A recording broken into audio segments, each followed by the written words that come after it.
Puyo Tetris 2! How's it going, Star Seekers? My name's Gotcake and welcome back to the channel, where today we're going to be taking a look at the sequel to the fantastic puzzle game mashup that was Puyo Puyo Tetris. Puyo Puyo Tetris 2 once more puts both your Tetris and Puyo Puyo skills to the test as you battle across a multitude of game modes with different rule sets or take your game online to challenge others for the #1 spot. But does Puyo Puyo Tetris 2 do enough to distinguish itself from the first title, and should you drop the cash on it? In this review I aim to answer that very question, so let's get started.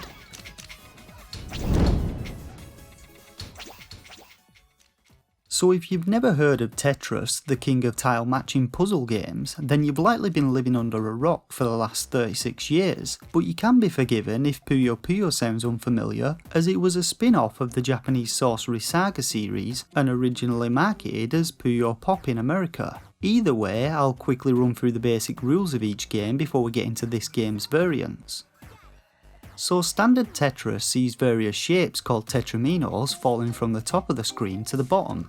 The player must rotate these shapes to form complete rows, at which point the row is destroyed, causing the blocks above to drop down and fill the void. And the most amount of rows you can destroy at one time is 4, which is known as a Tetris. In modern Tetris games, players are able to hold and swap out a single shape whenever they like, and games in Tetris continue until the play area fills up and you're no longer able to drop new tetraminos into it.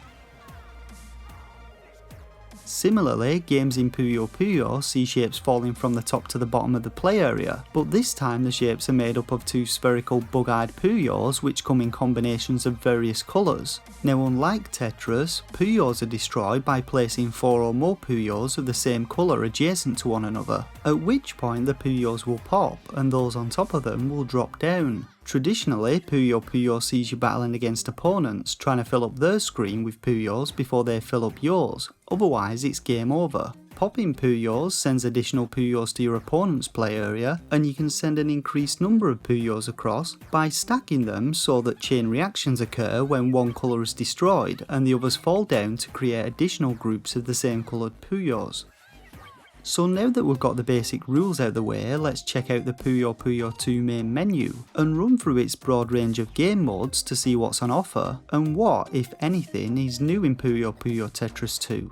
Well, to start with, those who have played the first game will notice a very familiar, albeit slightly more colourful, main menu, though the available options are more or less identical. If it's your first time playing, you can head into the lessons menu to familiarise yourself with each game mode's rules, and as before you can learn about Tetris, Puyo Puyo and Fusion modes, but this time there's also a fourth option for Skill Battle, a game mode which is new to Puyo Puyo Tetris 2 which we'll take a look at shortly. Each set of lessons cover the basics as well as some more advanced strategies for each game mode, so it's worthwhile checking out these even if this is not your first Tetris rodeo.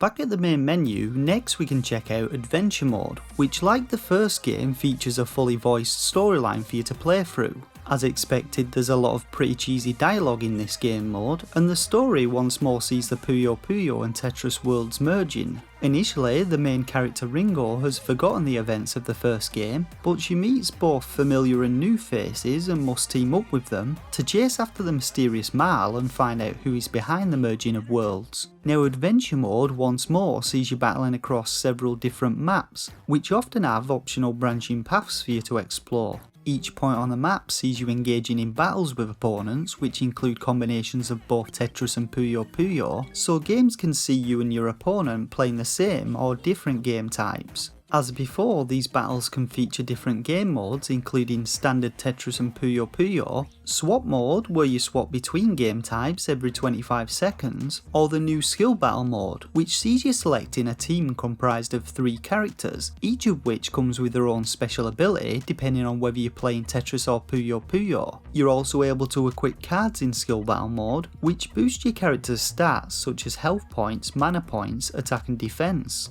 Now skill battle mode sees you destroying blocks to reduce your opponent's health to 0, with your attack and defense stats determining how much damage you dish out or receive when blocks are sent between you and opponents. You're able to activate your skills in battles, each of which costs a certain amount of mana, and these skills offer a bunch of different effects, from buffing your defense and restoring your HP, to destroying or creating sets of blocks, or changing the colour of blocks to match your current Puyo's colour. Now, I personally found skill battles to be pretty fun, though I did find they generally didn't last as long as standard battles, and for some bizarre reason you can't customise your teams in adventure mode and have to head out into solo mode in order to do this.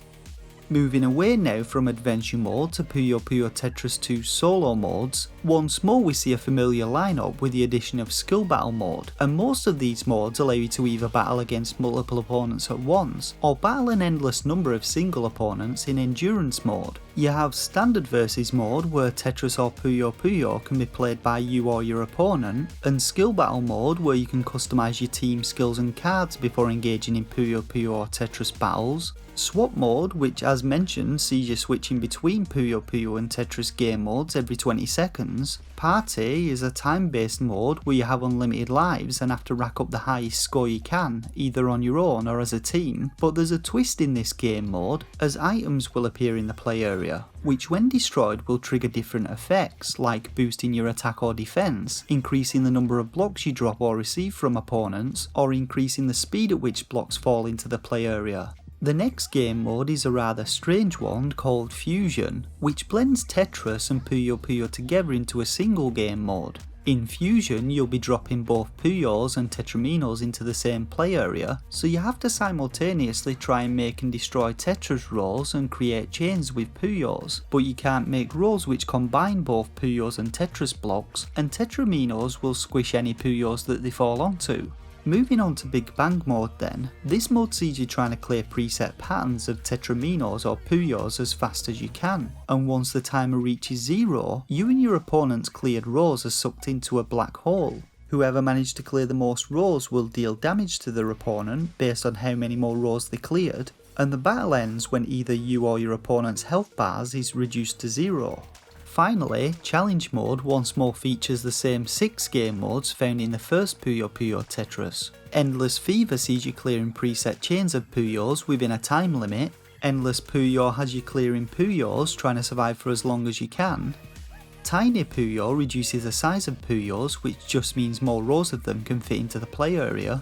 Sprint has you clearing 40 lines as fast as you can in Tetris. Marathon mode is a classic Tetris mode which challenges you to earn the highest score you can whilst trying to clear 150 lines, with Tetramino fall speed increasing each time you clear 10 lines. And finally, Ultra mode gives you 3 minutes to earn the highest score you can in Tetris.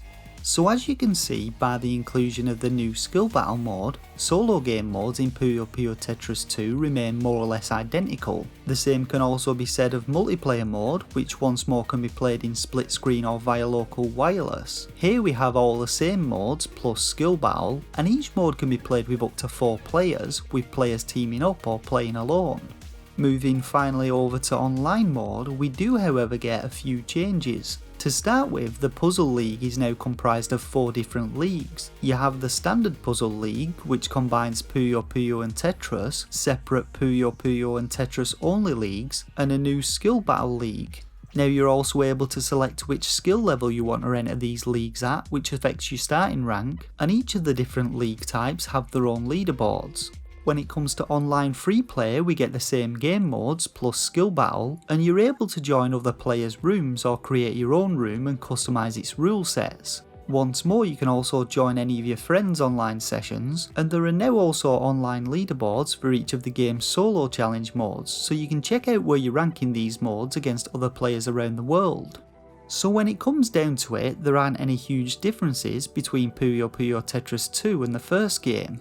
You have a new adventure mode storyline, the new skill battle mode, and an online mode which is a little more optimised, but other than that it's more or less the same game, and I personally didn't see any difference in the way that each game played. You can still earn credits by playing games, which can be spent at the in-game shop to buy skins for your Puyos and Tetraminos, but these skins are identical to the ones available in the first game. There are however a bunch of new alternative voice packs for the game's characters, and you can now buy a ton of new player icons with which to customise your player's avatar with.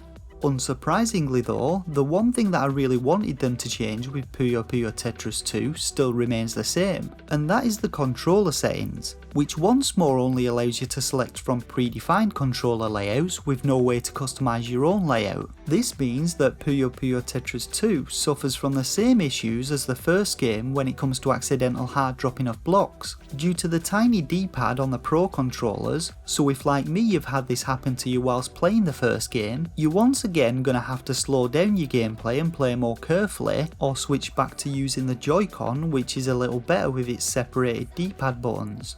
In all then, Puyo Puyo Tetris 2 still remains a fantastic game. It has a huge variety of game modes to choose from, offering endless hours of Tetris and Puyo fun, but is it actually worth shelling out another 35 quid for what essentially equates to one new game mode and a marginally better online mode? In my honest opinion, no, I don't think it is. While the skill battle mode is fun and adds some new elements to story mode, I just can't see people playing it more often than the standard game modes. Now there may be a decrease in the number of people playing online in the first Puyo Puyo Tetris, which may push you to buy this game, but other than that there's really no reason to, unless you love the first game's adventure mode and want to see how the story continues. So now let's get on to rating the game. Now I rate games between 1 and 5 stars, with a shovelware stamp of approval reserved for the worst games on the eShop. This rating is based on my own personal opinion on the quality and quantity of a title's gameplay, and whether I think it offers value for money to potential buyers. For a rating I'd give Puyo Puyo Tetris 2 4 out of 5 stars. Now the game still offers exceptional value for money if you don't already own the first game, so I had to rate it primarily based on this. But if you do own the first game, I advise that you consider whether the differences that I've mentioned hold enough value to warrant the purchase of what essentially is an identical game. You can get Puyo Puyo Tetris 2 from the UK Switch eShop for £34.99, or from the US eShop for $39.99. Alternatively, the game's also available on PlayStation, Xbox, and will soon be available on Steam. And that's it for this review of Puyo Puyo Tetris 2. Hit that like button if it helped you out, and let me know your thoughts and opinions on the game and whether you're going to be picking it up in the comment section below. Don't forget to smash that subscribe button to be notified of future Nintendo Switch reviews and content, and jump onto the Star Seekers Discord server to say hello. For now though, I just want to thank you all once again for watching, and until next time, take care and game on.